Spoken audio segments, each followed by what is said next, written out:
1347లో వచ్చిన black death అనే మహమ్మారి కేవలం 5 సంవత్సరాల్లో యూరోప్ జనాభాలో సగం మందిని దాదాపు 5 కోట్ల మందిని చంపేసింది.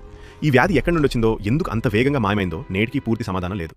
పాంపే నగరం క్షణాల్లో నాశనమైంది. 79 ఏడీలో జరిగిన అగ్నిపర్వత విస్ఫోటనం 2000 మంది ప్రజలను సజీవంగా బూడిదలో పాతిపెట్టింది. భయంకరమైన విషయం ఏంటంటే చాలా మంది శవాలు అప్పుడు పరిగెత్తిన స్థితిలోనే ఇప్పటికీ ఉన్నాయి. 1872లో మేరీ సెలెస్ట్ అనే ఓడ సముద్రంలో పూర్తిగా సురక్షితంగా కనుగొనబడింది. టేబుల్పై వేడి ఫుడ్ ఉంది, క్రూ సామాన్లు అన్నీ ఉన్నాయి, కానీ ఓడలో ఒక్క వ్యక్తి కూడా లేడు. 10 మంది క్రూ ఎక్కడికి వెళ్లారో నేటికీ తెలియదు. 1518లో ఫ్రాన్స్లో ఒక మహిళ వీధిలో నాట్యం చేయడం మొదలుపెట్టింది. ఆపలేకపోయింది. వారాల్లో 400 మంది అదే విధంగా ఆగకుండా నాట్యం చేశారు. చాలా మంది అలసట వల్ల మరణించారు. ఈ డాన్సింగ్ ప్లేగ్ ఎందుకు జరిగిందో నేటికి రహస్యమే. 1922లో తుతంఖామున్ సమాధి తెరిచిన తర్వాత ఆ బృందంలోని 12 మంది రహస్యంగా మరణించారు. వారి మరణాలకు ఎలాంటి వైద్య కారణం దొరకలేదు. సమాధి గోడపై రాసింది, ఈ సమాధిని తాకిన వారికి మరణం వేచి ఉంటుంది. 1959లో రష్యాలో 9 మంది ఎక్స్పీరియన్స్డ్ హైకర్స్ మంచు కొండలపై మరణించారు.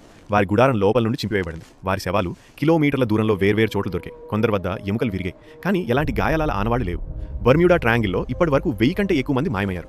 వారి షిప్స్, ప్లేన్స్ వారితో సహా పూర్తిగా అదృశ్యమయ్యాయి. ఒక్క శకలం కూడా దొరకలేదు.